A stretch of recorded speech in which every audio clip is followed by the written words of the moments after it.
Bismillahirrahmanirrahim. Assalamualaikum warahmatullahi wabarakatuh. Alhamdulillah bagi nasta'in. Allahumma bil taufiq wa la hawla wala quwwata illa billah. Wassalatu wassalamu ala asyrafil mursalin wa alihi wasahbihi ajma'in. Al-Fadil yang saya hormati Tuan Imam, Tuan Bilan, seluruh tata kuasa masjid dan muslim-muslimat yang dirahmati Allah sekalian. Alhamdulillah, saya melahirkan kesyukuran dapat bersama dengan para jemaah. Dan barangkali pertama kali saya bersama dengan tuan di sini. Dan khusus untuk malam ini saya diminta oleh masjid untuk membawa tajuk yang tertera di skrin, ulama dan pejuang tanah Melayu. Perjuangan yang panjang ini saya ringkaskan, tentulah tidak menggambarkan hakikat yang sebenar berlaku, tetapi sebahagian daripada perjuangan yang panjang.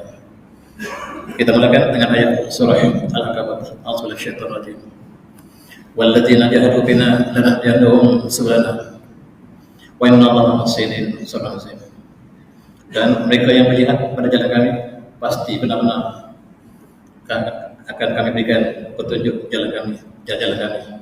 Dan sungguh Allah bersama dengan mereka yang melakukan kebaikan.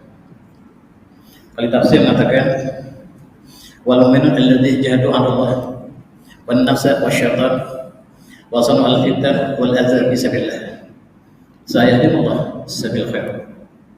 Kali tafsir mengatakan siapa saja yang berjuang dengan Allah, di jalan Allah, terhadap musuh Allah, dan berjuang kepada nafsu sendiri, jiwa sendiri, dan juga mengatasi syaitan, bersabar di atas segala fitnah dan kesakitan jalan Allah, Allah pasti akan berikan petunjuk kepada kita. Dan hari ini ialah kisah perjuangan. Kisah perjuangan orang terdahulu.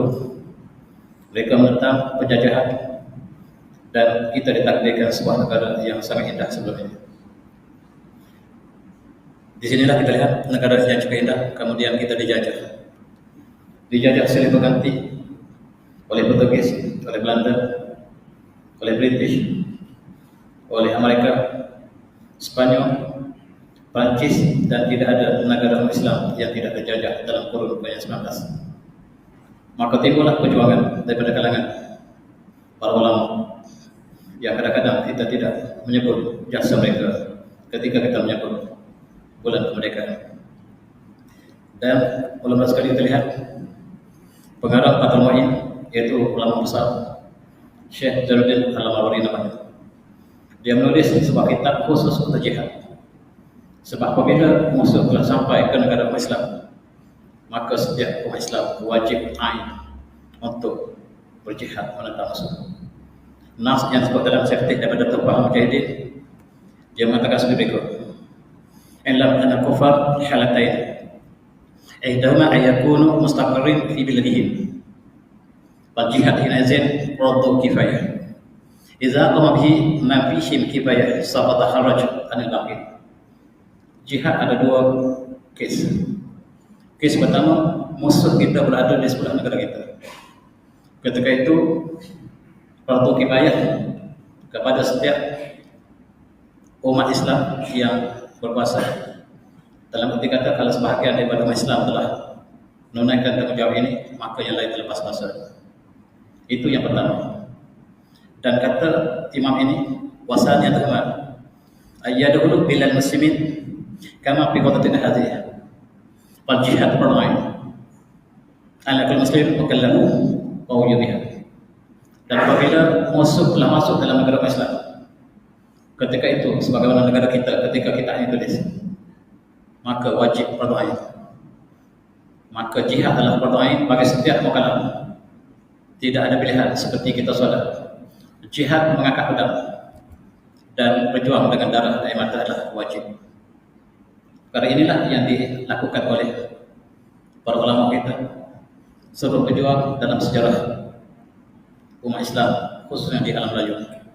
Dan satu masa dulu kita tidak pernah dipisahkan di alam Melayu ini. Kita sebagai satu jasad, satu bumi, satu umat, satu akidah. Oleh jemaah yang saya hormati, apabila umat Islam diperangi di India, umpamanya sebelum sampai ke Melaka, mereka telah merosakkan masjid kita, membakar masjid, dan ini sangat menyayati. Al-Quran dibakar, wanita berpuasa. Saya petik sebahagian daripada buku jihad ini. Kita jihad tulis oleh Syekh Abdul Amal Wali Tatabli, kembali baca Tuhan Al-Jadid. Saya petik sebahagian bagaimanakah masuk Islam. Ketika itu Portugis telah sampai pada malam. Apa yang berlaku ialah wa ma qawmihi biha min al-qatl.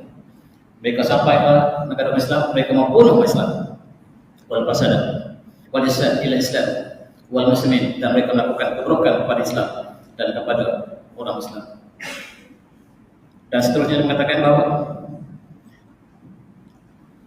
wardu jumlah minhum ila nasriyah, mereka murtadkan orang Islam di dia.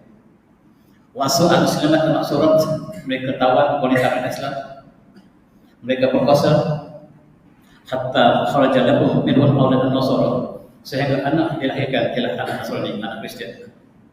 Yuqatilul muslimin wa yuzhir, dan mereka membunuh Islam dan memberikan keburukan kepada seluruh Islam. Ketika itu seruan jihad telah dikumandangkan oleh ulama kita. Wajib setiap umat Islam yang lelaki mukallaf dan telah kuasai, maka wajib untuk kita turun dan berjihad. Tidak ada pilihan. Inilah yang dilakukan oleh Islam satu masa dulu. Begitu juga dengan para masyayikh yang tulis oleh Syekh Al-Batani. Syekh Al-Batani juga menghadapi musuh siap, dan dia menulis dalam ada sama dalam para masyayikh. Kitab ini ditulis khusus untuk orang Melayu. Bab di belakang sekali para masyayikh ialah tentang jihad. Sayang kita di Malaysia, kita banyak membicarakan bab ibadah. Sejak daripada air mutlak sampailah kepada salat. Kemudian kita datang masjid baru, kita mula dengan air mustahak kembali. Bila nak sampai ke muamalah, bila nak sampai ke nakahat, bila nak sampai pada jihad, jenayah dan sebagainya, dan kita Islam tertinggal dalam urusan kita sendiri. Syekh Al-Batani menulis untuk orang Melayu. Orang saya ialah untuk menyuruh pemuda Melayu supaya bangkit untuk berjihad. Apa yang disebut oleh Syekh Al-Batani? Dia katakan sama seperti dilakukan oleh Syekh Zul Jamal Bari. Dia mengatakan pertanyaan, jika orang kafir menceroboh negara Islam, arti setiap individu Islam yang disebut dan sekitarnya wajib berjihad. Ini dipetik dari kitab ulama saya yang telah pelajari. Barangkali belum sampai lagi bab jihad. Dan oleh sebab itu, ulang sekali lagi, Syekh Al-Batani ulang dalam kitabnya Baghatul Talab. Dia mengatakan dah setengah daripada perang Sabil bagi kufar, yakni wajib imam, pemerintah, raja, pemimpin pergi kepada negeri mereka itu untuk berperang, maka pada mulanya atau kifayah, tetapi bila musuh masuk ke negeri maka bertolak. Pandangan ulama kita sekata, apabila musuh telah sampai negara, tidak ada pilihan, kita mesti berjihad. Tidak boleh berunding dengan mereka sama sekali. Ulama kita melarang untuk berunding sama sekali.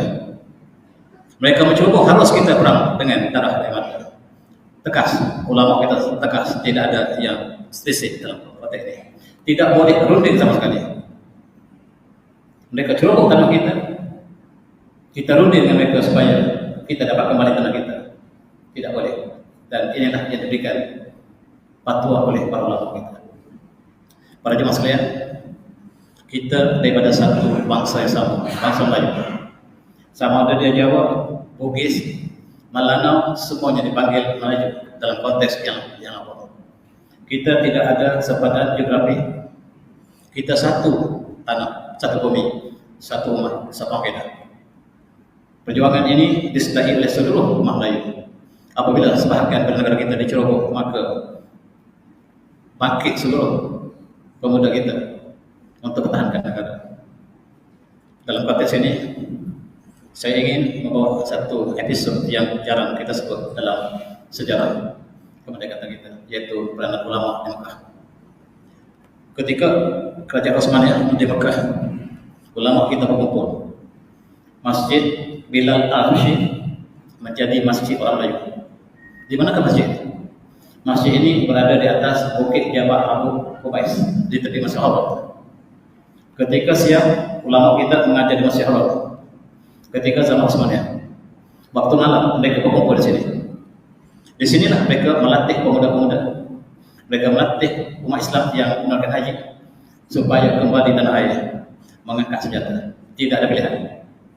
Maka seluruh umat Islam kembali ke tanah air untuk berjuang, sama ada di Jawa ataupun di Sulawesi, di Sumatera, Jawa ataupun tanah Melayu, kita satu jasa bersama. Sayang masjid ini telah diruntuhkan. Sebaik saja pemindahan kuasa daripada kerajaan Utsmaniyah kepada kerajaan sekarang, lama sekali mereka runtuhkan masjid. Mereka benci pindah masjid. Di sinilah masjid tempat zikir yang dilakukan oleh ulama kita. Mereka telah runtuh sekarang, tidak ada lagi masjid. Bahkan Jabal Abu Qubais juga telah diratakan. Kita kenal kembali ulama kita yang diasuh di sana, Syekh Abdul Rahman As-Sakir, Mufti Kerajaan Aceh, dilatih di Mekah, membawa balik zikir untuk mengajak penduduk Aceh berjuang menentang penjajahan. Kita kenal Syekh Ahmad Khatib Sabas yang juga membimbing pelajaran di Mekah supaya kembali ke Sabas dan pertahankan negara dengan jihad darah dan. Kita kenal juga Syekh Abdul Wahab Al-Khalidi juga membimbing pelajaran dengan doa zikir, tawakal, perjuangan dan berjihad. Kita kenal ulama kita yang jarang kita dengar, Syekh Yusuf Al-Khawati Al-Makassari, orang Makassar yang berjuang menentang Belanda di Makassar. Kemudian mengumpulkan tentera Melayu untuk menentang Belanda di Jawa. Akhirnya tokoh yang besar ini telah ditangkap oleh Belanda, dihantar ke Afrika Selatan. Sehingga Afrika Selatan telah membentuk satu masyarakat Melayu. Dan Syekh Yusuf ini menjadi ikon kepada perjuangan dilakukan oleh Nelson Mandela pada masa yang akhir ini dalam perjuangan menentang kulit putih dalam sistem apartheid. Dan Mandela mengatakan, sumber inspirasi saya adalah orang Makassar, orang Indonesia, yaitu Syekh Yusuf Al-Khawati, dan itulah guru saya. Dan ada riwayat mengatakan Mandela selepas penjara dan perjuangannya dikeluarkan dari penjara dan akhirnya merdekakan Afrika Selatan. Ada riwayat yang mengatakan akhir hayatnya dia memeluk Islam. Itu berita yang tidak dapat kita sahkan. Perjuangan dilakukan dalam seluruh bentuk. Dan saya ingin berkongsi, Raja Haji seorang pejuang yang cukup hebat, mengumpulkan seluruh pemuda Melayu, dan dia dikhianati oleh tentera sendiri, dan dia syahid di Ketapang dengan hari kematiannya. Ini surat dia tulis ketika detik-detik sebelum syahidnya. Pada hari ini, tanggal 19 Rajab 1998 Hijriah, di Tanjung Palas, Teluk Ketapang. Inilah berkas yang tertulis. Wafat ini kutulis di atas sejadah, menghadap kiblat dalam keadaan berwudu. Setelah selesai salat dan panjang doa untuk sekalian umat Melayu. Dia orang Bugis. Dia tidak panggil Bugis. Dia tidak panggil Jawa, dia panggil Melayu.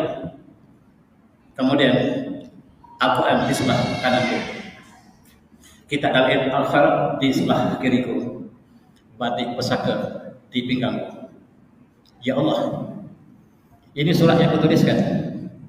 Aku ingin sampaikan surat ini kepada seluruh orang Melayu. Sebab Sebab dalam paragraf yang seterusnya dia mengatakan, sungguh demikian, aku amat menyadari bahawa terdapat di kalangan armada perang Melayu yang aku satu dan pimpin ini. Sekali lagi dia sebut Melayu. Orang Jawa, orang Terengganu, orang Pahang, orang Melaka dikumpulkan oleh Raja Haji dengan kalimah Melayu Islam. Dalam golongan Melayu yang menjadi musuh dalam selimut berwajah Melayu berarti Belanda. Mereka berani mati sehingga petualang bangkit daripada sujud tatkala imam tajamah masih bersujud, lalu ditancap pisau di belakang mereka. Maka sekali tidak mengundang-undang, karena apabila sudah datang janji Allah maka syahidlah dia. Apa yang disebut oleh Raja Haji ketika menentang Belanda di Ketapang. Raja Haji menjadi imam sebelum menentang Belanda. Panjang soal. Ketika imam bersujud, kawan pakik tikam kawan sebelah. Sebab kawan yang tikam ini mendapat rasuah daripada Belanda. Kata Raja Haji, wajib Melayu hati Belanda. Ya Allah, butakanlah mata Belanda daripada membaca surah aku ini, supaya surah ini sampai ke setiap orang Melayu yang datang kemudian. Pesanan aku, Melayu bangsa pengkhianat. Bukan saya kata teman. Raja Haji kata Melayu bangsa pengkhianat. Bila Melayu maksudnya Jawa, Bugis, seluruh alam Melayu ini dipanggil Melayu oleh Raja Haji. Dan surah ini sampai pada kita hari ini. Kita lihat bagaimanakah mereka sama satu sama, salat dalam masjid yang sama, imamnya sama, tetapi mereka hatinya berbeza-beza. Sebahagian mereka munafik kepada perjuangan. Inilah kekalahan Raja Haji. Raja Haji mengatakan, biar musuh berdepan, aku berdepan dengan musuh, namun mundur tidak sekali. Biar peluru menembus dadaku di depan, dan sekiranya peluru menembusi dada belakang, itu tanda pengejut. Aku tidak akan membelakang musuh Allah Belanda, dan benar dia ditembak pada depan. Syahidlah Raja Haji. Syahidlah Raja Haji terkelapa. Bukan tidak kuat logistik peperangan, tetapi sifat Melayu, sifat pengkhianat. Bukan saya kata teman. Raja Haji pesan, kamu bangsa pengkhianat. Mari kita berpikir. Kadang-kadang pedih mencucuk jiwa kita, tetapi itulah kenyataan. Selalunya tuan-tuan dengan cita-cita indah. Semalam ini saya bawa cerita pahit. Awas, kalau selalu makan manis, kecil manis. Saya bawa obatnya kecil, yang pahit hari ini. Malam ini obat saya bawa pahit. Mari kita sama-sama telan obat yang pahit ini, supaya penyakit kita hilang, insyaAllah. Tentu yang mati. Kita kenang kembali perjuangan kita tadi. Perjuangan yang sepanjang zaman. Dalam zaman kurun ke-19, panglima perang kita yang terkenal adalah Syekh Haji Mustafa. Haji Mustafa ini ada murid. Antaranya adalah dia telah melatih seorang panglima perang. Jadi akan paham. Nama Syekh Osman Smith, yaitu murid kepada panglima perang Patani. Dan Syekh Osman Smith ini dihantar ke Pahang, ke Teluk Ketapang juga dipegang, untuk menjadi mufti pertama Pahang. Sebab di Pahang tidak ada ulama ketika itu. Maksud saya ulama yang mencapai taraf mufti. Maka Syekh Osman Smith dilantik jadi mufti kerajaan Pahang yang pertama. Tugasnya bukan hanya mufti, tetapi melatih pemuda Pahang berjuang menentang British yang sudah masuk di Pahang. Dan episode ini cukup menarik hati apabila kita kenal kembali perjuangan ini. Kita lihat di petani, kita telah berjuang, kita menentang musuh yang nyata, tetapi sayang kita kalah di petani sebab musuh dalam selimut. Kerajaan kecil di petani, kerajaan kecil-kecil ini berpakat dengan siap menentang ulama kita.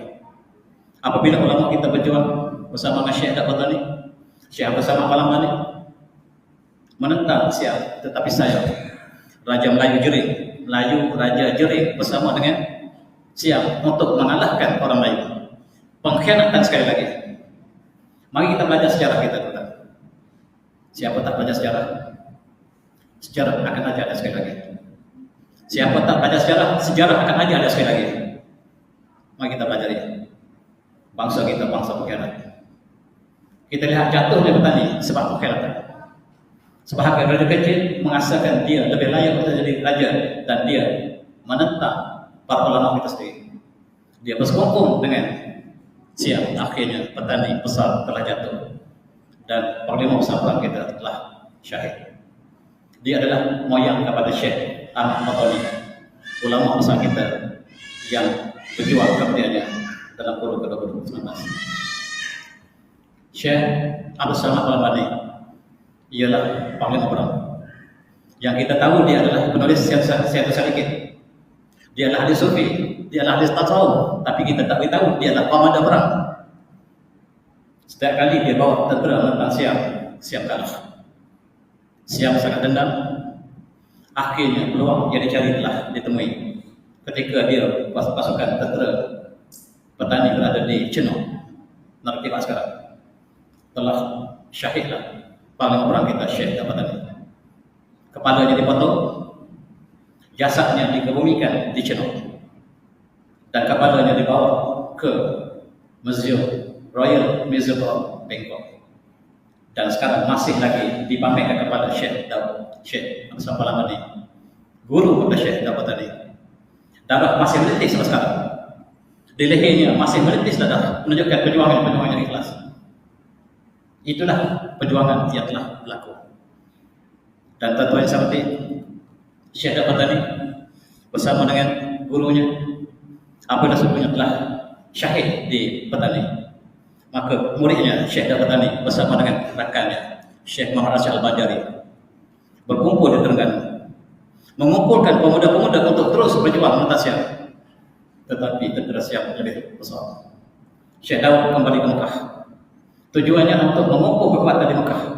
Mekah jadi pusat perjuangan kita untuk menentang seluruh penjajah. Tetapi bila kita merdeka, ulama kita di Mekah tidak pernah disebut sebagai tokoh perjuangan kemerdekaan. Sayang sama sekali. Syekh Muhammad Rashid Al-Banjari, orang Banjar. Gandengan Syekh Rashid Al-Banjari, Syekh Dapatani, dan gurunya Syekh Besar Al-Ramani sangat ditakuti oleh musuh. Mereka tiga di medan depan. Dalam peperangan menentang Siam, mereka duduk di depan. Komander sekarang dia duduk pada belakang. Tentera yang rendah pangkat di depan. Tetapi ketika Islam menentang musuh, komander berada di baris paling depan. Itulah perjuangan yang telah berlalu. Dan kita berdoa supaya Allah berikan rahmat kepada seluruh pejuang-pejuang kita yang telah terkorban, yang telah syahid, menyebabkan kita dapat hidup dalam suasana yang kita alami sekarang. Sahabat sekalian, kita di kalah. Apakah hukuman dipijak dengan pajak? Ulama, pendekar, pejuang, prajurit kita dipijak dengan pajak. Itulah Tuhan, mereka telah syahid. Di tempat yang rendah, mereka tidurkan pejuang-pejuang kita, mereka pijak dengan pajak. Sejarah telah berlalu. Mari kita lihat bagaimanakah periknya sebelum jatuhnya petani.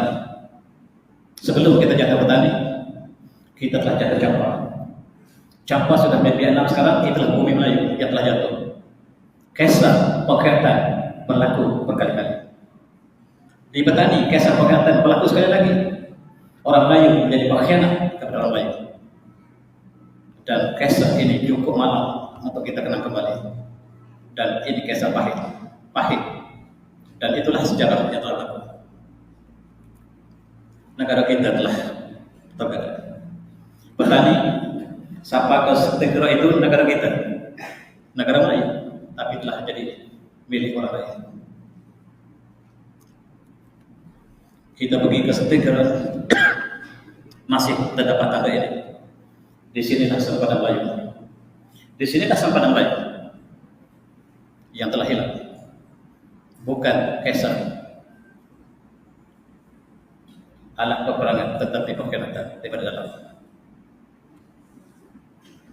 Dan hari ini kita dipahamkan China akan menebuh di Tenggara, tempat sempadan negeri kita yang lepas, untuk menjadi terusan baru.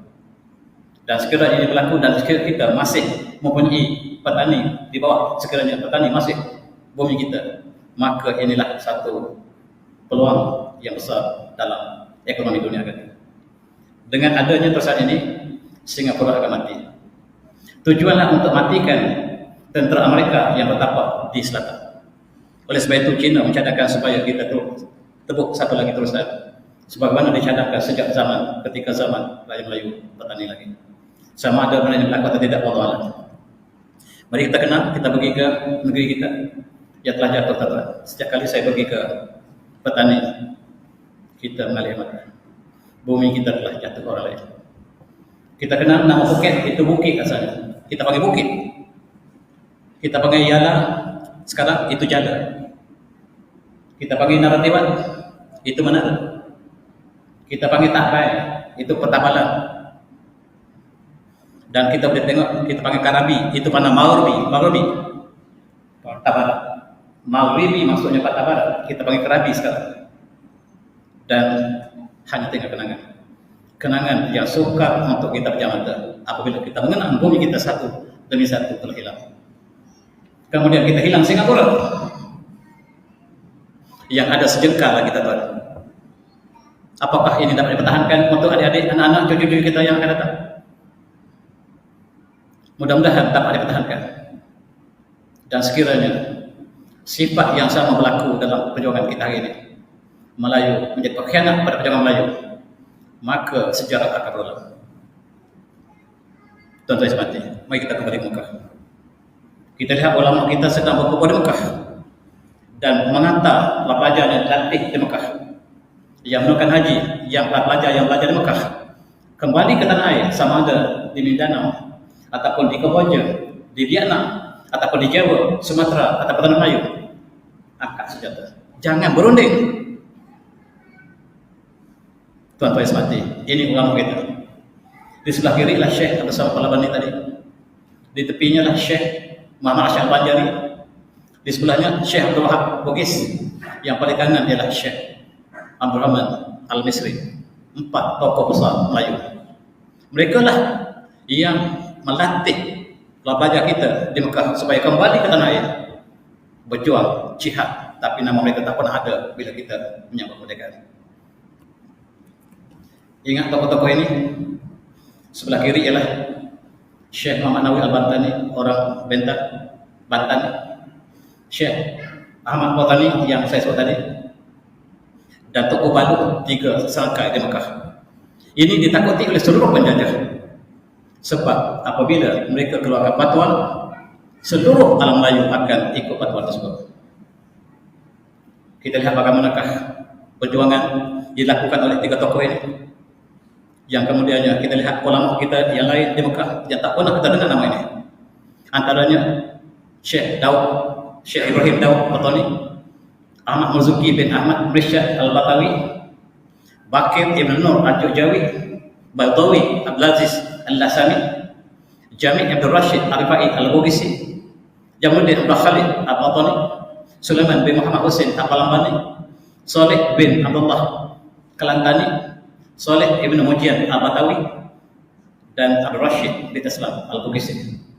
Ini tokoh-tokoh penting kita yang mengajar pelajar kita di Mekah supaya kembali berjihad, dan kita tak kenal seorang pun nama mereka. Satu pun kita tak kenal nama mereka. Tengok mereka daripada seluruh alam Melayu. Kita tak pernah pisahkan geografi. Kita satu budi, satu badan yang sama, satu jasad sama, tidak pernah dipisahkan. Tapi penjajah, dia tahu kekuatan kita, satu jasad dipecah. Sekarang ada nama Malaysia, ada nama Thailand, ada nama Kamboja, ada nama Indonesia, ada nama Singapura, ada nama Filipina. Kita menjadi kecil, dipecah tengah-tengah, dipisah sempadan, dan kita berjuang hanya untuk negara bangsa semata-mata. Inilah dilakukan oleh penjajah. Tuan-tuan sekalian, apabila Utsmaniyah masih wujud ketika itu, pada tahun 1890, ulama kita yang besar di Mekah, Syekh Ahmad Batani, yang kita panggil Tuan Faridah. Faridah itu tulisan yang sangat terkenal. Dia ditugaskan oleh Khalifah Utsmaniyah apabila seluruh alam Melayu ini terpisah, supaya dicantum kembali. Mula-mula sekali cantum ke Kelantan, Terengganu, Petani dan Kamboja, itu negara asas Melayu pertama. Kemudian Sambu Pahang, Johor, Riau, Jawa, Aceh. Kemudian masuk ke Kamboja, masuk ke Filipina, kita kembali satu jasad kembali. Tetapi sayang, cita-cita yang dilakukan oleh Syekh Ahmad Batani telah dibatalkan ataupun telah dilakukan, disekat oleh penjajah Inggris, Belanda, Amerika di Filipina, Perancis di Kamboja. Mereka berpakat untuk menyekat rancangan ini. Dan bila kita merdeka, kita tak pernah sebut nama Syekh Ahmad Batani. Inilah pejuang kita sebenarnya. Tuan-tuan sekalian, kembali kepada satu bumi sama. Ini kita pakai Melayu Raya yang diusahakan oleh Osmania untuk melatih seorang khalifah di seluruh tanah Melayu ini. Siapakah calonnya? Calonnya lah seorang raja Melayu yang dilatih di Mekah, yang sangat alim. Maka raja Melayu yang paling alim sampai hari ini ialah Sultan Zainal Abidin ketiga. Itulah yang dicalonkan untuk menjadi khalifah seluruh alam Melayu. Tuan-tuan, selain pada itu, Syekh Ahmad Fatani telah menubuhkan persatuan-persatuan supaya kembali ke tanah air menentang penjajah. Antaranya Jamiah Al-Fataniyah diasaskan di Mekah pada tahun 1473. Kemudian muridnya yang sangat disayangi di Riau diasaskan Jamiah Al-Rasyidiyah, Al-Khariyah, Jamatul Al-Khariyah di Betawi, dan di Pahang, di Basrah juga diutuskan murid-murid supaya dibuat satu pertubuhan yang besar di Basrah. Basrah menjadi pusat perjuangan menentang penjajahan. Yang kalau kita tidak sedar bahawa Basrah menjadi pusat perkembangan perjuangan, sayang sama sekali. Itu dilakukan oleh ulama kita. Tapi bila kita merdeka, kita tidak kenal tentang mereka. Tuan-tuan sekalian, inilah tokoh, inilah calon khalifah untuk seluruh alam Melayu. Namanya Sultan Zainal Abidin ketiga. Oleh sebab itu, Terengganu telah melengkapkan satu perlembagaan. Nama perlembagaan ialah I'tiqad Al-Mulk bi Ta'lil As-Suluk. Pelajar yang lakukan peringkat sejarah, tuan-tuan saya cadangkan kaji sebelumnya perlembagaan yang dicadangkan sebagai satu asas kepada pembentukan sebuah khalifah di alam Melayu. Sayang, British segera masuk ke Terengganu. Selepas Toko Palu meninggal dunia, maka British masuk dan menjajah Terengganu. Pahang telah jajah lebih lama, lebih awal. Johor juga pernah ada perlembagaan bernama Undang-Undang Tubuh Negeri Johor. Inilah perlembagaan pertama negara kita. Dan perlembagaan Malaysia hanya diungkapkan pada tahun 1956. Dan ini diadakan pada tahun 1900. Ini perlembagaan yang pertama negara kita. Tapi saya, perancangan ulama tidak percaya. Ini calon, yaitu ulama besar kita. Namanya Raja Ali Kelana. Bila kita merdeka, kita tak pernah sebut nama dia. Dia adalah mufti pertama Singapura. Dia adalah murid Syekh Ahmad Fatani. Ditugaskan untuk pertahankan Riau daripada penjajahan, tetapi sayang, Belanda telah menewaskan Raja Ali Kelana dan membakar Pulau Penyengat. Dan Raja Ali Kelana terpaksa lagi ke Singapura, dilantik menjadi mufti Singapura pertama. Dan inilah tokoh ulama yang dicadangkan berganding dengan Sultan Zainal Abidin ketiga sebagai dua calon yang penting, sebagai kedua-duanya dilatih di Mekah. Kedua-duanya dilatih di Mekah. Tuan-tuan sekalian, di Pulau Penyengat. Inilah tempat perjuangan kita terakhir. Di sini tempat pendekar-pendekar kita berkumpul, ulama kita berkumpul Pulau Penyengat, dan kita berjuang habis-habisan untuk menentang penjajah. Tapi sayang kita kalah. Betul pergi Pulau Penyengat, kita lihat rumah-rumah yang dibakar, bangunan-bangunan yang diruntuh oleh Belanda, sebab rupa-rupanya perjuangan kita berada di situ. Sayang, bila kita merdeka, kita tak pernah sebut sejarah ini. Tuan-tuan sekalian, dalam usaha yang sama, di Mekah dilatih ulama-ulama supaya kembali ke tanah air dan memberi ilmu tentang jihad. Inilah murid Syekh Ahmad Fatani. Dia orang petani. Dihantar ke Selangor sebab Selangor tidak ada tokoh yang layak menjadi mufti. Dia adalah mufti Selangor yang pertama. Semua mufti di negeri di tanah Melayu ialah murid daripada Syekh Ahmad Fatani. Okey, saya bagi ruang untuk kita bagi ruang untuk silakan.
Oke, alhamdulillah. Oke, kita sama lagi. Inilah usaha dilakukan oleh ulama kita di Mekah, khususnya oleh Syekh Ahmad Batani. Kita ingat nama ini, Syekh Ahmad Batani. Dia melatih ulama-ulama supaya kembali ke tanah air dan sampaikan message jihad kepada setiap penduduk. Dalam konteks ini dia hantar muridnya yang paling terkenal, Tengku Muhammad Zuhdi Al-Batani. Dia hantar ke Selangor, sebab Selangor tidak ada ulama yang mencapai taraf mufti. Ulama ramai, tetapi yang mencapai taraf mufti. Murid ini dilatih di Mekah, dan peranan Syekh Muhammad Zuhdi di Selangor sangat penting. Tapi sayang Selangor telah jatuh ke tangan British. Begitu juga di Negeri Sembilan dihantar muridnya yang sangat disayangi, Syekh Muhammad Said Al-Linggi. Ada orang kata dia orang Kelantan, ada kata dia orang Linggi. Dihantar ke Negeri Sembilan supaya mengajar tentang jihad kepada penduduk dan membawa zikir supaya dalam perjuangan harus disandar dari ilmu dan zikir. Usaha yang dilakukan oleh ulama kita sangat besar di Mekah. Dihantar ke Kedah, mufti Kedah, Haji Uwais Sulaiman Uwais Siddiq, dan terkenal dengan zikir-zikirnya di Masjid Zahir di Al-Ustaz sampai sekarang. Inilah murid-murid dilatih di Mekah oleh Syekh Ahmad Batani. Mereka berfungsi untuk menyampaikan jihad kepada seluruh umat. Ilmu, zikir jihad, sayang Kedah telah jatuh ke tangan British. Dan tuan-tuan, selain pada itu, Syekh Ahmad Patani menghantar pelajar ke Mesir, Azhar, supaya mereka perkuatkan perjuangan menentang penjajah dengan ilmu. Satu golongan yang berjuang di medan perjuangan dengan pedang, darah air mata. Satu kumpulan berjuang di masjid dan masyarakat untuk sampaikan mesej dan usaha dilakukan oleh ulama kita di Mekah, menghantar murid-murid kita ke Masjid Azhar. Dan pelajar Melayu pertama Masjid Azhar ialah Syekh Tahir Jaludin, murid pertama. Dan ini ialah Persatuan Melayu Azhar. Bila sebut Melayu, dia seluruh daripada Filipina sampai ke Aceh. Dan presiden pertama ialah Syekh Ismail Aceh, menjadi presiden Melayu Azhar pertama. Tujuanlah supaya apabila kembali ke tanah air, sampaikan mesej Islam secara tepat dalam jihad dan sebagainya. Di Kelantan diutus seorang ulama yang besar daripada Mekah, dihantar ke Mesir, dan namanya lah Nik Mahmud bin Haji Ismail. Dia adalah Perdana Menteri Kelantan pertama. Dulu kita panggil Perdana Menteri, kemudian Perdana Menteri kita beri kepada Malaysia. Sebelum mereka, kita jadi Menteri Besar sekarang. Dulu Perdana Menteri ialah jawatan Menteri Besar Kelantan. Datuk Perdana Menteri kemudian dipinjam bila kita merdeka, kita ambil istilah Perdana Menteri ini daripada Kelantan untuk jadi nama pemimpin utama negara kita selepas merdeka. Kemudian tokoh yang penting, Syekh Muhammad Said yang dihantar ke Mesir, kembali ke tanah air, khususnya Kota Baru. Caranya lah untuk melengkapkan pentadbiran Islam dalam konteks untuk menentang penjajahan. Sayang, Kelantan telah jatuh ke tangan British. Seluruh alam Melayu telah jatuh. Apakah yang harus dilakukan oleh ulama kita dalam konteks ini? Di Kelantan, mereka menubuhkan Majlis Agama Islam dan Adat Istiadat Kelantan yang pertama di tanah air.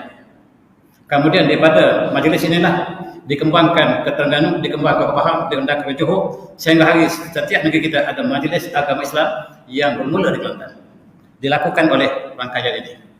Yang dihantar ke Mesir, mereka lah yang balik dan berfikir bagaimana kita sampaikan mesej ini kepada masyarakat dengan teratur, dan melalui Majlis Agama Islam Kelantan dikembangkan kepada seluruh Malaysia kemudiannya menjadi satu force dalam penyampaian Islam dan tamadun. Tuan-tuan, di Kelantan, murid Syekh Ahmad Patani yang terkenal ialah Tok Kenali. Tugas Tok Kenali tidak perlu dengan pedang, tetapi dengan ilmu. Menentang penjajah dengan ilmu. Maka di antara usahanya ialah menubuhkan Majlis Agama Islam Kelantan tadi bersama negara rangkaian tadi, dan juga menubuhkan majalah pertama untuk menyeru tentang jihad dan tamadun. Majalah itu namanya Pengasuh yang masih wujud sampai sekarang. Ketika pelajaran majalah ini tahun 1918, Tok Kenali berdoa supaya Allah kekalkan majalah ini sampai bila-bila. Sampai hari ini majalah ini masih kekal, tuan-tuan. Tuan-tuan yang tak baca majalah Pengasuh, sayang, sebab inilah majalah perjuangan. Ketika kita dijajah lepas kita merdeka, dan pengisian yang disampaikan dalam majalah ini sangat signifikan dalam perjuangan tamadun negara kita. Tuan-tuan yang semati, kita dijajah oleh British, sayang. British masuk dengan tiba helah mereka dan kita terjajah. Mereka mengatakan kami datang untuk memberi nasihat kepada Raja dan Melayu. Kami tidak menjajah. Kami datang untuk menjaga orang Melayu seperti serigala menjaga kambing. Memang kambing makanan serigala, dan British kata dia datang untuk menjaga kambing. Az-zibu ya'lu sulghanan. Tengok tuan-tuan, di celah-celah kambing orang Melayu ada serigala. Inilah gambaran penjajahan ketika itu. Saya orang Melayu bersama penjajah. Orang Melayu menjadi tentara British, menjadi kerani British, menjadi mata-mata British, menjadi ketua kampung British, menjadi penghulu British, dan hampir seluruh orang Melayu bersama British. British kata bersama kerajaan, pertahankan kerajaan ini. Kepada tentera Melayu yang bekerja dengan British, pertahankan negara ini, negara anda. Rupa-rupanya kita pertahankan British. Cukup malam, moyang kita, dia bekerja untuk British untuk menangkap pejuang-pejuang yang dilatih di Mekah. Ulama-ulama kita yang kembali ke Mekah, yang berjuang di Kelantan, di Pahang, di Terengganu, di seluruh alam Melayu, British membentuk tentera Melayu lawan ulama ini. Mereka adalah pengkhianat, mereka adalah pemberontak. Tangkap Pak Janggut, tangkap Mak Kilau. Kamulah harapan kami. Siapa mereka? Kalau Mak Kilau sebagai hero kita, ini tidak menjadi hero. Kalau dia hero, Mak Kilau jadi pengkhianat. Kalau Mak Kilau hero, ini pengkhianat. Boleh? Pahit ya? Moyang kita. Yang tabik ke British, moyang kita. Yang jadi magistrate, moyang kita. Yang jadi mata-mata ialah spy maksudnya. Sekarang kita panggil polis. Polis kerjanya cari siapakah yang ulama yang menentang kerajaan, menentang British. Hidup dalam fitnah ketika itu. Tuan-tuan, di kalangan tentera Melayu yang bekerja dengan British, yang mendapat gaji British, ulama kita masuk celah-celah barisan tentera. Wahai tentera Melayu, kamu bekerja dengan siapa? Kami ialah pejuang untuk membebaskan tanah air ini. Kamu bersama penjajah. Kamu menjadi pengkhianat kepada perjuangan Islam dan Melayu. Mari kita paling tadah. Maka sebahagian tentera Melayu yang bekerja dengan British infanteri yang kelima bertali tadah dan menentang British, dan mereka ditangkap, ditembak mati di Singapura. Ini di antara tentera kita yang paham. Bersama dengan tentera India Islam, mereka ditangkap dan ditembak di Singapura. British hampir kalah. Sayang, saya nak sebut tentang Panglima tadi, Syekh Osman Sadiq, orang pendik Kelantan, yang dihantar ke Pahang untuk menjadi mufti Pahang pertama. Tugasnya sangat penting. Dia adalah dilatih oleh Panglima Perang Petani. Dia adalah sebagai waris kepada Panglima Perang yang dihantar ke Pahang untuk menentang British. Dan bila sampai ke Pahang, tugas kamu temui Sultan Pahang. Beritahu bahawa tugas kita ialah untuk menentang penjajahan. Maka berilah peluang pada kami untuk melatih pemuda-pemuda Pahang. Maka Datuk Muhammad, Mak Kilau, Tok Gajah dilatih oleh orang Kelantan ini. Dan dilantik menjadi mufti pertama Pahang ketika Sultan Ahmad Mazhar Shah, Sultan yang sangat berkaliber. Barangkali Pahang tidak ada menandingi sultan ini. Di bawah Sultan Wan Ahmad inilah perjuangan di Pahang dimulakan untuk menentang penjajahan. Dan tuan-tuan yang serati, kita kenal kembali Bendahara Wan Ahmad yang kemudian menjadi Sultan Ahmad Mazhar Shah, Sultan Wan Ahmad. Wan itu maksudnya Said, keturunan Rasulullah. Wan dalam konteks petani maksudnya Said. Wan itu singkatan daripada Tuan. Tuan itu daripada Said. Raja ini banyak perjuangannya, termasuk menentang saudara sendiri. Dan dia menentang British. Dan dia tidak digemari oleh British. Tuan-tuan yang seperti kenal perjuangan ini. Ada keturunannya, sahabat saya bernama Ustaz Ismail Shah. Dia selalu menceritakan tentang moyang dia. Moyang saya adalah Sultan Ahmad Mazhar. Tapi kami telah terbiak. Kami telah keluar daripada Pahang. Ini moyang saya, kata saudara saya, Ustaz Ismail Shah. Tapi sayang tuan-tuan, kita lihat murid-murid yang dilatih oleh Syekh Osman Sadiq, mereka telah berkumpul di Pekan dan bersedia untuk menentang British. Tapi awas, apakah raja kita bersama dengan kita atau tidak? Selepas Wan Ahmad diganti oleh Sultan Abdullah, Kita berjuang untuk menentang British, tetapi sultan kita bersama siapa? Mari kita temui sultan kita. Kita temui sultan Allah. Pejuang-pejuang Mak Hilal, Datuk Muhammad, Tok Gajah bertemu dengan sultan Allah. Tuanku, malam ini kita buat perhitungan. Tuanku bersama kami atau bersama dengan British? Kan saya bersama kamu. Kamulah pendekat saya. Kalau demikian, tuanku minum air yasin malam ini. Tuanku minum air yasin supaya kita sama-sama. Kalau tuanku belok dapat jaga tuanku yang kami tentang lebih awal. Kata Mak Hilal. Sultan minum air yasin dan mereka pasati sultan bersama mereka.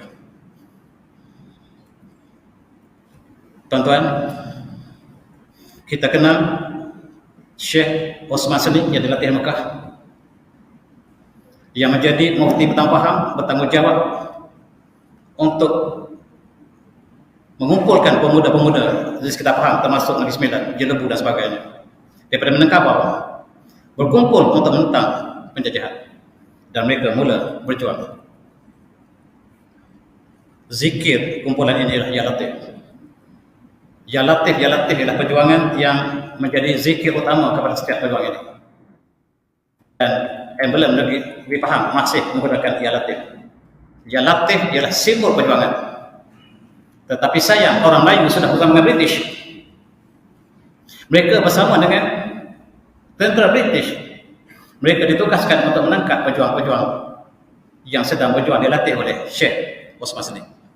Tuan-tuan, mereka berlaku pertempuran di Kapal Bodoh, satu sejarah yang cukup genting dalam perjuangan kita. Sayang, kita bukan saja menentang British, tapi kita menentang orang Melayu sendiri bersama dengan tentera Upahan, dan kita kalah. Kita kalah, tata. Sebab orang Melayu bersama dengan penjajah, kita lari. Mak Kilau dengan perjuangan mereka lari, dan sebahagian mereka mati dalam perjalanan. Mak Kilau sempat sampai ke Terengganu, bergabung dengan Tok Janggup di Kelantan, tetapi Tok Janggup juga sedang diburu di Kelantan. Sultan tidak bersama kita, Sultan di Kelantan bersama dengan penjajah. Subhanallah. Tuan-tuan, Presiden British ketika itu, Syekh Clifford, mengumpulkan orang Melayu, tentera Melayu, Malay Regiment, untuk menangkap Tok Janggup, Mak Hilal. Seramai 252 orang dikumpulkan untuk memburu Mak Hilal. 190 ialah orang Melayu, saudara Mak Hilal sendiri. Saudara sendiri. Tugas kamu ialah tangkap Mak Hilal, hidup atau mati. Tuan-tuan, yang nak menangkap Mak Hilal adalah saudara-saudara Mak Hilal. Tuan-tuan, ini sejarah perjuangan yang pahit. Kita ambil sepadan. Dan ketua tentera Melayu ialah 2 orang habaib.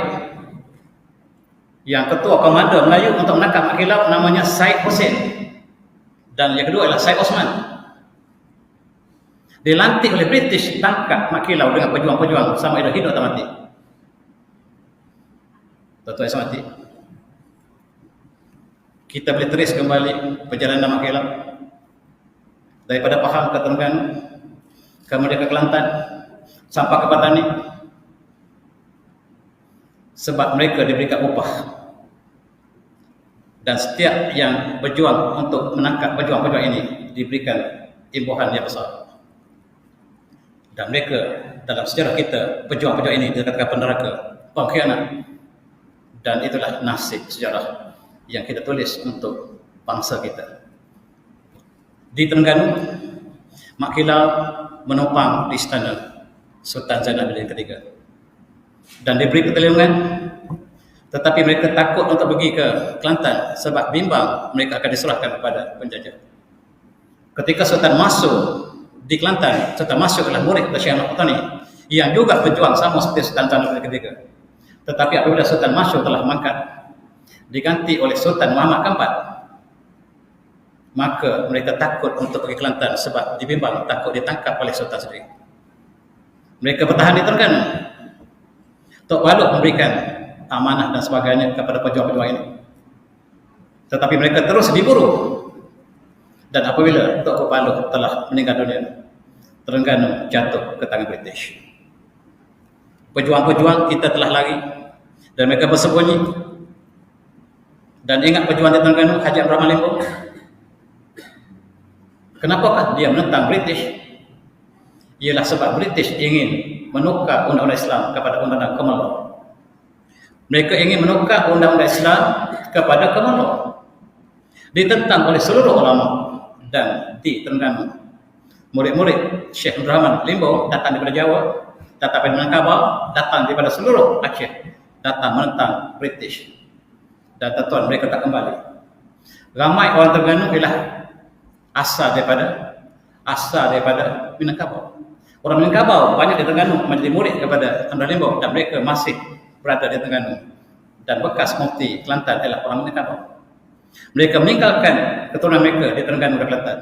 Mereka lah datang berjuang bersama-sama untuk menentang British. Dan kita merdeka, kita tidak iktiraf mereka sebagai pejuang kita. Di Kelantan. Ketika itu British telah masuk Kelantan dengan mudah. Sayang sebab Sultan Samasuh telah mangkat, digantikan oleh Sultan Muhammad Keempat. Kelantan dimasuki oleh British pada tahun 1909 tak salah saya.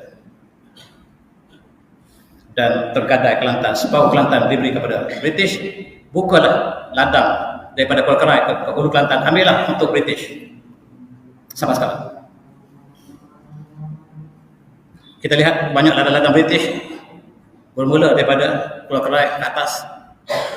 Ialah sejarah pahit penjajahan negara kita. Tuan-tuan. Begitu juga sebagaimana Abdul Limbong. Janggut juga ia dilatih di Mekah.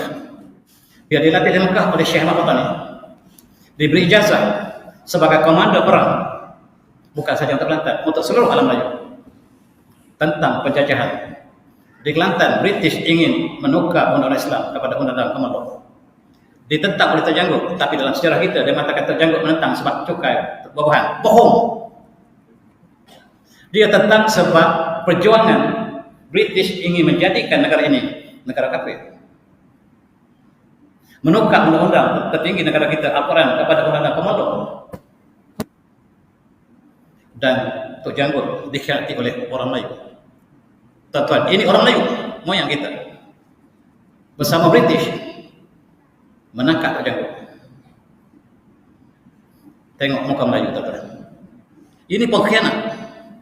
Tapi bila kita merdeka, kita angkat dia sebagai hero negara kita. Kita tersalah memilih hero negara kita. Yang bekerja dengan British, yang kerja dengan sebagai tentera British, diangkat sebagai hero ketika kita menyambut kemerdekaan. Sedang mereka adalah pengkhianat pada perjuangan Tok Janggut dan perjuangan Mak Gilang. Tuan-tuan, sejarah mengatakan Tok Janggut digantung oleh Melayu. Melayu digantung. Tengok tuan-tuan, rupa Melayu, moyang kita. Tapi datuk saya yang hidup bersama dengan Tok Janggut, dia kata Tok Janggut tidak digantung, dia digantung orang lain. Itu pandangan yang diberitahu oleh datuk saya yang hidup semasa dengan Tok Janggut. Dan saya ingin perkenalkan seorang lagi tokoh yang kurang kita kenali, yaitu Syekh Ahmad Khatib Minangkabawi. Dia dilantik sebagai imam dan khatib Masjidil Haram. Rupa-rupanya imam besar Masjidil Haram ialah orang Melayu.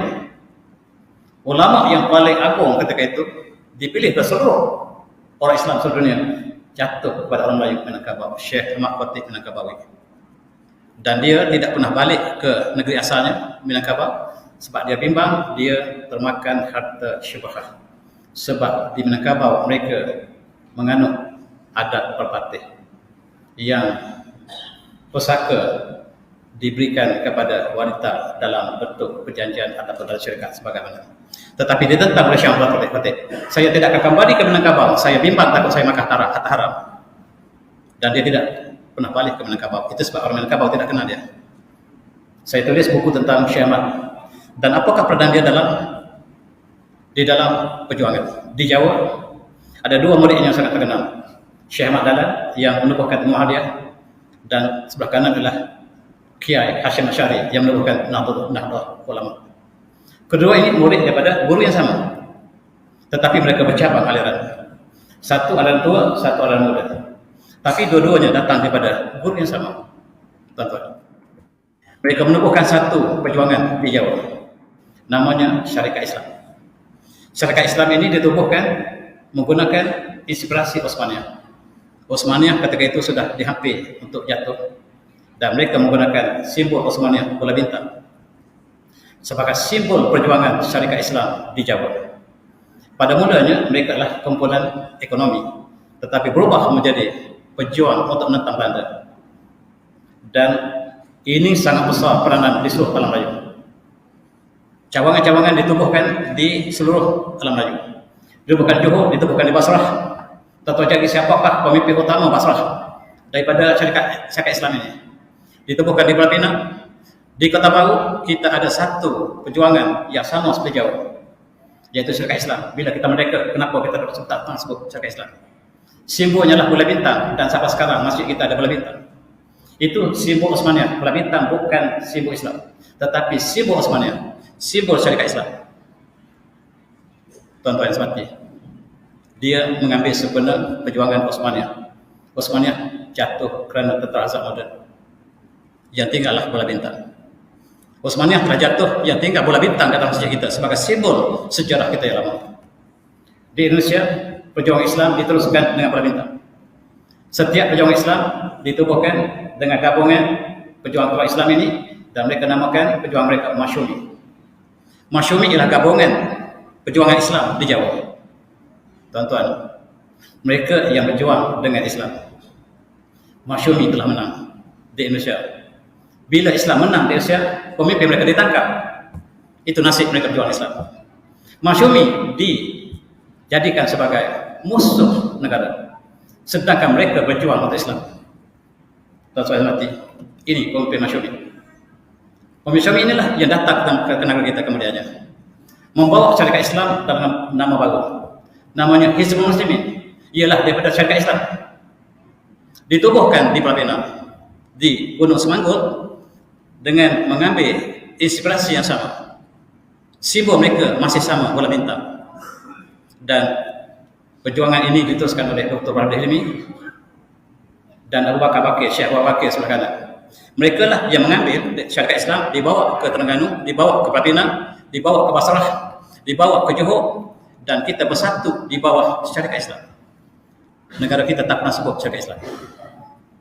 Inilah peranan dimainkan oleh kita sebagai satu umat yang sama di seluruh alam Melayu, dan kita menubuhkan cawangan syarikat Islam di Pulau Pinang dengan nama Hizbul Muslimin. Tapi sayang, orang Melayu bersama dengan British mengharamkan perjuangan Islam ini. Maka diharamkan perjuangan ulama kita. Ulama kita terputus sana. Perjuangan daripada zaman lampau, sejak Raja Haji sampailah Syekh Ahmad Fatani, terputus dengan Hizbul Muslimin. Hizbul Muslimin diharamkan sebab Hizbul Muslimin datang daripada Pulau Jawa, daripada Osmaniyah, daripada syarikat Islam, dan bertapak negara kita dengan nama Hizbul Muslimin, simbolnya sama, bola bintang. Apabila diharamkan, maka kita cuba menyambung kembali sisa-sisa terakhir perjalanan kita. Kita tubuh satu lagi perjuangan yang terakhir. Inilah perjuangan terakhir bersanad daripada para ulama kita daripada Mekah lagi. Masih satu-satu perjuangan kita sampai hari ini. Tuan-tuan semati, kenallah perjuangan kita. Perjuangan yang melibatkan darah air mata. Tapi sayang, bila kita merdeka, kita lupa. Satu masa British menjajah kita, dikalahkan oleh Half Open Eyes Japanese. Jepun mengalahkan British. British tak pernah sangka mereka sebagai kuasa terbesar Eropah boleh kalah kepada Jepun yang pendek dia kata. Shortish, dia panggil shortish. British tak pernah panggil Japanese, dia panggil shortish sampai hari ini, untuk menghina bangsa Jepun. Dan Melayu apa dia panggil kita tuan? Tuan-tuan cari apa dia panggil kita? Dia tak panggil kita Malay. Dia beri nama untuk hina kita. Dan dia kata datang untuk nasihat Sultan. Jepun dipanggil Shotis. Dia kalah pada Shotis. Tetapi dia menang kembali. Dia menang kembali dengan perkara yang paling tidak berakhlak, menggugurkan bom atom di Hiroshima, Nagasaki. Di situ tidak tentera, yang adalah kanak-kanak dan wanita. Tetapi dia menang kembali. Apabila British kalah, Jepun kalah, Soekarno mengisahkan kemerdekaan Indonesia merdeka pada 17 Ogos 1948. Diistilahkan kemerdekaan pada 17 Ogos 1945. Kita merdeka Indonesia. Kita merdeka di Indonesia. Pada tarikh yang sama kita merdeka di Indonesia. Diistilahkan oleh Dr. Hadim Limi, kita merdeka. Bila kita merdeka, tuan? 17 Mei 1945 kita merdeka. Kita isahkan kemerdekaan. Di mana kita isahkan? Seluruh orang Melayu telah bersama kemerdekaan, dan kita lantik Perdana Menteri pertama kita, Dr. Hadim Limi, pada tahun 1945 di Hotel Majestic di depan stasiun kereta api Kuala Lumpur. Orang Melayu telah mengisyaratkan kemerdekaan. Tetapi British datang kembali. Di Indonesia, Belanda kata kemerdekaan kami dibatalkan. Kata Indonesia, kami berjuang menentang Belanda di tanah Melayu. Kemerdekaan kami dibatalkan dan kita bawa ke antarabangsa, tak diterima. Ketika itu bangsa bersatu telah ditubuhkan. Kita bawa kes kemerdekaan kita harus diiktiraf oleh bangsa bersatu. Tapi yang menjadi kuasa veto di bangsa bersatu adalah British. British kata tidak boleh, Melaya belum merdeka. Melaya belum merdeka. Rupa-rupa dia ada proksi. British sudah ada proksi yang dia janji kalau merdeka saya akan berdiri beragama. Pejuang-pejuang tidak dibenarkan. Maka dia berjanji kepada champion untuk jadi Perdana Menteri Malaysia. Dia berjanji pada Tengku Abdul Rahman untuk menjadi Perdana Menteri Malaysia. Dia berjanji kepada Tengku Muhyiddin untuk menjadi Perdana Menteri Pertanian British. Dia berjanji 3-4. Dia sangka dia tidak boleh menang. Dan champion ini ialah tentera British. Dan British menemukan MPJA yang menentang Jepun, dan kemudian champion sebagai tentera British. Tetapi bila British tidak bagi dia jadi Perdana Menteri, dia menentang British. Dia istilahkan dia komunis. Rupa-rupanya British ada pakatan solid dengan mereka, dan champion mendapat hadiah tertinggi British, iaitu OBE. Ini ialah British berikan kepada champion. Siapa kata British lawan komunis? Champion dapat OBE, tuan-tuan. Orang Melayu tak dapat. Orang Melayu yang berjuang bersama British tak dapat. Champion dapat. Kenapa mereka tak tulis? OBE ialah Order of British Empire. Pangkat terbesar British kepada bukan British. Yang dapat yang champion. Dia ejen British. Tuan-tuan yang semati. Kemudian kita lihat Henry Geni diutus oleh British ke Palestin. Dia membunuh umat Islam Palestin seramai 750,000 orang. Apabila dia berjaya membunuh umat Islam di Palestin, British melantik dia menjadi pesuruh jaya British di Melaya. Tujuannya hancurkan Islam di Melaya. Dan bagaimanakah untuk menjadikan Melaya sebagai Palestin kedua? Caranya ialah bawa orang asing ke bumi ini. Dilakukan oleh Henry Geni. Maka para ulama kita dari Riau membunuh ataupun bergembira dengan kematian Henry Geni. Siapakah yang membunuh Henry Geni? Dan British kata ialah champion. Sedangkan champion ialah orang British. Tentu akan tipu sekali lagi. Sejarah kita belum tertulis dengan sempurna. Dan champion apabila Henry Geni dibunuh di Cameron Highland, umat Islam di Palestin mengutus kepada ulama kita, terima kasih kerana membunuh champion, kerana membunuh Henry Geni. Siapa yang membunuh Henry Geni? Sampai sekarang tak tahu. British mengatakan champion adalah tentera British. MPJA namanya asalnya. Sebelum menjadi parti komunis ialah MPJA. Sebab dia mengatakan kenapa British mungkin janji, sebab British janji dia lah Perdana Menteri Malaysia Melaya melalui MPJA. Kepada Tengku Muhyiddin, British janjikan untuk menjadi Raja Petani. Ditipunya Raja Muhyiddin, Tengku Muhyiddin. Dan British ada calon lain, calon yang dicadangkan oleh British. Ketika British telah kalah di dalam Parlimen British, Perdana Menteri dia bernama Clement Attlee. Dia mengatakan kita akan merdekakan seluruh jajahan kita. India kita akan merdekakan pada tahun 48, 47. Burma kita merdekakan pada 48. Melaya kita merdekakan tahun 1956. Ini kemerdekaan bukan kita perjuangkan, dia bagi.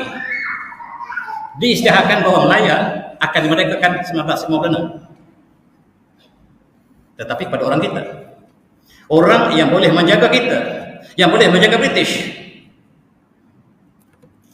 maka dipilihlah orang yang dapat, bukan orang yang berjuang. Maka saya dapat. Dan kita melakukan kemerdekaan pada, kita pergi ke London dan kata British, kamu boleh merdeka pada tahun ini 1950. Tetapi kita kata tak boleh, kita merdeka tepat sebab tahun ini tak cantik. British buat cerita di England, ada seorang banduan, warden kata kamu boleh bebas pada penjara gini. Tidak, kami nak keluar tempat sebab hari ini tak cantik tarikhnya, sebab kita nak tahun kapal layar barulah cantik tepat. Kami tak nak keluar lagi tahun ini daripada penjara, kami nak keluar korban. British buat cerita lawak. Tuan-tuan semati, kita merdeka. Di pagi kemerdekaan tidak ada makilau, tidak ada Brother Hilmi, tidak ada ulama yang berjuang, tidak ada sama sekali. Yang ada orang baru sama sekali yang tak kenal. Kita tak kenal sama sekali. Orang baru. Bukan mereka daripada sanak yang daripada Syekh Mahfud Tani, bukan orang lain. Dan sanak daripada Syekh Mahfud Tani ditangkap seorang. Antara adalah Syekh Dr. Burhan Hilmi ditangkap hari kemerdekaan. Ulama-ulama kita ditangkap. Siapa kita sebenarnya? Yang berjuang ditangkap. Dan tuan-tuan, kita lihat ini tubuh negara kita. Alhamdulillah kita merdeka. Tengok betul-betul yang atas bukan pelai itu. Tengok hidung dia. Tengok hidung dia. Supaya hidung dia. Hidung mereka mancung. Hidung kita penyit. Bukan kita yang bukan pelai itu. Yang penyit, yang mati itu. Dan nama-nama yang direkodkan sebagai pahlawan negara kita tertulis di tubuh negara. Tuan-tuan baca satu persatu. Ada nama Kilau tak? Ada Syekh Mahfud Tani tak? Ada Syekh Muhammad Syahbani ada tak? Semua British. Siapa kita? Nama tentera upahan India, nama British. Hero kita bukan Mak Kilau, bukan Amran Malimbo, bukan Tujango, bukan Syekh Amran Malimbo, bukan orang lain sama sekali. Dan itulah sejarah kita. Dan yang dipertahankan oleh ulama kita supaya Al-Quran menjadi tempat tertinggi telah tidak tercapai. Syarat kemerdekaan, kamu harus guna undang-undang kami, kamu Allah. Kamu harus menggunakan undang kami, bukan Al-Quran lagi. Sebelum merdeka kita guna Al-Quran tempat di atas. Lepas merdeka kita tak boleh guna Al-Quran lagi. Kita menggunakan kamu Allah. Dan apakah kita merdeka dalam konteks yang hakiki? Sebab maksud merdeka sebagaimana disebut oleh Rabi Ibn Amir ketika perang Parsi, dia mengatakan kemerdekaan ialah nukhrajul ibad min ibadil ibad ila ibadir rabbil ibad. Keluar daripada menyembah sesama manusia kepada menyembah Allah yang menciptakan manusia. Keluar daripada sistem manusia masuk pada sistem Allah sepenuhnya. Min dhaqi dunia ila sa'atil akhirah, daripada kesempitan dunia kepada keluasan akhirat. Itu maksud kemerdekaan. Tegakkan hukum Allah, itulah maksud kemerdekaan. Tapi sayang kita tidak menegakkan. Lebih menakutkan kita dalam perlembagaan kita, artikel 75 mengatakan if any state law is inconsistent with a federal law. Federal law ialah common law, undang-undang British. Undang-undang state, undang negeri dibina beraturan. Jika undang-undang state negeri bercanggah dengan undang negara, undang-undang negeri terbatal. Setakat mana dia terbatal, maksud Al-Quran terbatal oleh undang tertinggi negara kita. Apakah kita masih Muslim? If any state law is inconsistent with a federal law, the federal law shall prevail, and the state law shall, to the extent of inconsistency, be void, takkah menggeletar dada kita. Dan sejak ini kita harus patuh. Seluruh rakyat mesti patuh.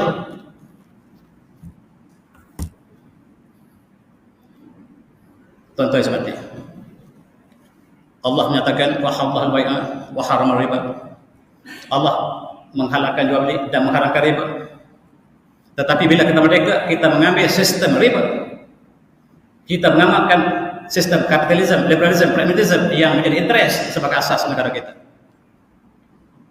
Apakah kita merdeka dalam arti kata linukhrija min ribat ila ibadati rabbil ibad, min dhaqi dunya ila sa'atil akhirah. Dan Allah mengatakan wa haramar riba. Tetapi kita menjadikan riba sistem negara kita. Tuan-tuan, dengan bank Islam alhamdulillah. Tetapi bank Islam ditubuhkan di bawah bank akta negara. Negara adalah masih menggunakan interest. Dan kita mengaku kita Islam. Dalam pendidikan kita masih mengamalkan sekularisme. Kalau nak belajar agama, pergi ke sekolah tahfiz. Nak belajar sains, pergi sekolah sains. Nak belajar teknik, pergi sekolah teknik. Nak belajar sastra, pergi sekolah sastra. Kita bukan saja sekularisme, kita belah 4. Yang sepatutnya ilmu Islam 1. Siapa kita sebenarnya? Apakah kita benar-benar mencapai hati linukhrija libat min ibad ila ibadi rabbil ibad min dhaqi dunya ila sa'atil akhirah? Apakah itu maksud kita? Ataupun kita dalam hakikinya kita masih terikat dengan sistem dalam budaya? Contoh, kita masih bercuti pada hari Ahad, hari Sabtu. Hari Sabtu orang Yahudi untuk pergi gereja. Hari Ahad orang Kristian pergi gereja. Islam tidak ada hari jadi, hari cuti. Tetapi kenapa kita memilih sistem cuti orang Kristian dan Yahudi sebagai sistem kita sedangkan kita sudah merdeka? Tuan-tuan, Sayyidina Umar pernah berkata, nahnu qauman azabul Islam. Kita ialah umat yang Allah muliakan Islam. Fa inna tawina al-izzah bi ghairihi azallahu biha. Sekiranya kita mencari kemuliaan selain pada Allah, selain pada Islam, Allah akan hina kita. Kita lihat hari ini negara kita yang kaya raya, tapi ekonomi kita menjunak. Perpaduan kita tidak serapat yang kita harapkan. Kita mencari perpaduan berdasarkan kepada ekonomi. Sedangkan ekonomi kita meruduk. Bila ekonomi habis, kita akan berpecah. Kita juga berpadu pada bangsa. Kita lihat bangsa Melayu menghadapi bangsa Melayu dalam sejarah lampau kita. Bolehkah kita berpadu di atas dasar bangsa? Bolehkah kita bersatu di atas bangsa? Sebab sejarah kita mengatakan Melayu menghadapi Melayu. Tuan-tuan, kita ada pilihan terakhir. Wa ta'sum billahi jami'an. Berpeganglah kamu pada tali Allah seluruhnya. Wala tafarraqu, jangan kamu berpecah belah. Satu-satunya perjuangan kita ialah dengan tali Allah. Takwa, iman dan akhlak, itu saja yang dapat kita bersatu. Dan Sayyidina Umar katakan, nahnu qauman azabul Islam.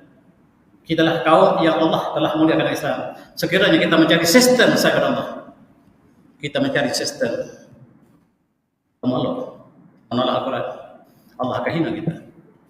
Dan pertanyaan semati, kita ingat firman Allah, a'udzu billahi minasyaitonir rajim. Apa tu keinginan kita pada Quran bima? Pokoknya zaman yang pada zalika minkum illa khazzu bil haytun dia. Wa yaumal qiyamati yuradun asyadul azab sallallahu alaihi wasallam. Apakah kamu beriman dengan setengah kita? Dan kamu kafir dengan setengah yang lain? Dalam salat kita beriman, dalam ekonomi kita kufur. Dalam undang-undang kita kufur, tapi dalam haji kita beriman. Allah mengatakan, apakah kamu beriman sebahagian kita dan kamu kafir sebahagian lagi? Fama jazaa'u man yaf'al dzalika minkum illa khizyun fil hayatid dunya. Siapa yang lakukan demikian, balasannya lah kehinaan di atas muka bumi. Wa yaumul qiyamati radu ila asyad azab. Di akhirat nanti akan dikembali kepada azab yang paling dahsyat. Beriman terus. Haji, puasa kita beriman. Pentadbiran kita tak iman. Ekonomi kita beriman. Secularism, pendidikan kita beriman. Kita hanya beriman yang dalam masjid, 2 masjid, bukan pusat kita. Tuan-tuan saya mati.